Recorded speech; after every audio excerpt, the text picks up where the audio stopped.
আওয়ামী লীগের পক্ষ থেকে ১৩ তারিখ লকডাউন উপলক্ষে জাহাঙ্গীর কবির নানকের চূড়ান্ত বার্তা।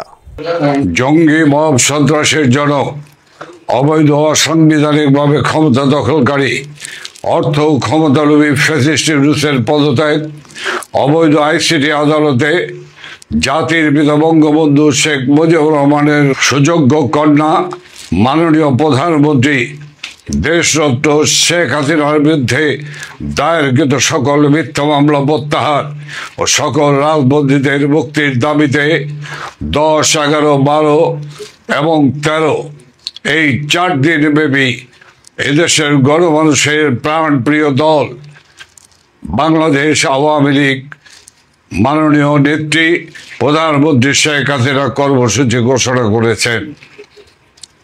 10, 11, 12 এবং 13 সারা বাংলাদেশের সকল জেলা এবং উপজেলায় প্রতিবাদ এবং বিক্ষোভ অনুষ্ঠিত হচ্ছে এবং হবে। 13 তারিখ সকাল থেকে সন্ধ্যা পর্যন্ত ঢাকা মহানগরীতে লকডাউন পালন করুন। এই লকডাউনে গাড়ি ঘোড়া যানবাহন, অফিস আদালত, শিক্ষা প্রতিষ্ঠান, কল কারখানা সব বন্ধ রেখে এই অবৈধ জঙ্গি ইউনূস সরকারের বিরুদ্ধে আপনারা অনাস্থা জ্ঞাপন করুন। এই কর্মসূচি পালন করতে গিয়ে ইতিমধ্যে আমরা লক্ষ্য করছি সারা দেশের সকল আপাম জনসাধারণ এক গণজাগরণ সৃষ্টি করেছে। এই গণজাগরণের মধ্য দিয়ে আজকে বাংলাদেশে গতদিন যে কর্মসূচি পালিত হয়েছে, আজকে সারাদিন যে কর্মসূচি পালিত হয়েছে, এর মধ্য দিয়ে এই অবৈধ সরকারের টনক নড়েছে। পায়ের তলার মাটি আজকে টলায়মান। আর সেই কারণেই হিংস্র হায়নার মতো ঝাঁপিয়ে পড়েছে আন্দোলনকারী এবং সাধারণ মানুষের উপরে ঝাঁপিয়ে পড়েছে। পরিষ্কারভাবে বলতে চাই, বাংলাদেশে যারা আইন শৃঙ্খলা রক্ষাকারী বাহিনী, প্রশাসনের সঙ্গে যারা জড়িত আছেন, আমরা পরিষ্কারভাবে বলতে চাই, প্রশাসনের যারা রয়েছেন অতি উৎসাহী প্রশাসনের কর্মকর্তা কর্মচারী এবং আইন শৃঙ্খলা রক্ষাকারী বাহিনী অতি উৎসাহীরা যে আচরণ করছেন, এই আচরণ জনগণ গ্রহণ করে না। কাজেই এই আচরণ থেকে বিরত থাকুন। এই অবৈধ সরকারের আদেশ নির্দেশ পালন করার কোনো সুযোগ নেই। তাদের প্রতি আপনারা অনাস্থা জ্ঞাপন করুন। আপনাদের মনে রাখতে হবে, আইন শৃঙ্খলা রক্ষাকারী বাহিনী, বিশেষ করে আমার পুলিশ ভাইয়েরা, আনসার ভাইয়েরা, আপনাদেরকে মনে রাখতে হবে, এই সরকার ক্ষমতা দখল করার জন্য আপনাদের ৩,২০৮ জন পুলিশ সদস্যকে নির্মম নিষ্ঠুরভাবে হত্যা করেছে।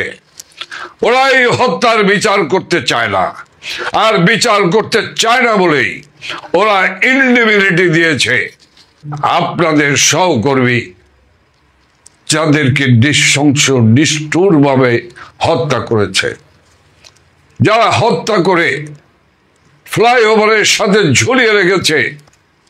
যে পুলিশ কনস্টেবল বোন গর্ভবতী ছিলেন, তার স্বরে চিৎকার করে বলেছে, আমাকে বেরো না, আমাকে বেরো না, আমার গর্ভে সন্তান রয়েছে। এই পাষণ্ডদের, এই খুনিদের হৃদয় কাঁপেনি, তাকেও নির্মমভাবে হত্যা করেছে। কাজে সেই হত্যাকারীদের আদেশ নির্দেশ আপনারা পালন করবেন কি করবেন না, সেটি আপনাদের সিদ্ধান্ত। মনে রাখতে হবে, এই বাংলার জনগণ এই অবৈধ সরকারকে কোনোভাবেই গ্রহণ করেনি। কাজেই সেই সরকারের আদেশ নির্দেশ পালন করার কোনো সুযোগ নেই। আমি পরিষ্কারভাবে বলতে চাই যে আইসিটি আদালত যুদ্ধাপরাধীদের বিচার করা হয়েছে, সেই আইসিটি অবৈধ সরকারের অবৈধ আইসিটি আদালত। সে আদালতে কোনদিন একজন সফল প্রধানমন্ত্রী আধুনিক বাংলাদেশের রূপকার শেখ হাসিনার বিচার করতে পারে না, বিচারের রায় দিতে পারে না। বিচার করবে বাংলার জনগণ। বিচারের আদালত হলো বাংলার জনগণ এবং দেশে একটি দল নিরপেক্ষ তত্ত্বাবধায়ক সরকারের অধীনে একটি নির্বাচনী হলো বিচারের মাপকাঠি। আমি পরিষ্কারভাবে বলতে চাই, এই আইসিটি আদালতকে যেভাবে ব্যবহার করা হচ্ছে প্রতিপক্ষকে ধ্বংস করার কাজে, এই আইসিটি আদালতে যে আইসিটি আদালতে যুদ্ধ অপরাধীদের বিচার করা হয়েছে, কাজেই ওই আদালতে স্বাধীনতা সার্বভৌমত্ব রক্ষাকারী সশস্ত্র বাহিনীর সদস্যদের বিচার হতে পারে না। সেনাবাহিনীর কোন সদস্য ওই কোর্টে হাজিরা দেবে না। বাংলাদেশের আইসিটি আদালত এই মুহূর্তে বন্ধ করতে হবে। সকল রাজবন্দী সহ সেনাবাহিনীর সকল সদস্যদের মুক্তি দিতেই হবে। আমি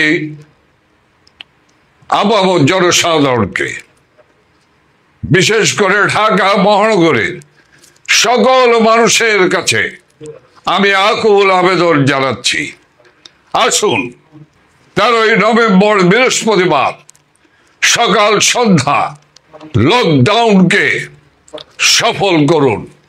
এই লকডাউনের সফলতার মধ্য দিয়ে আমরা আন্দোলনকে, এই জাগরণকে আমরা জাতীয় জাগরণে পরিণত করে আমরা এই সরকারকে পদত্যাগে বাধ্য করব। সাধারণ মানুষের জীবন জীবিকা একটি দুর্বিষহ হয়ে দাঁড়িয়েছে। কাজেই এই সরকারের কোনো দায় জনগণের কাছে নেই, কারণ এই সরকার জনগণের সরকার নয়। জয় বাংলা, জয় বঙ্গবন্ধু, জয় শেখ হাসিনার জয়।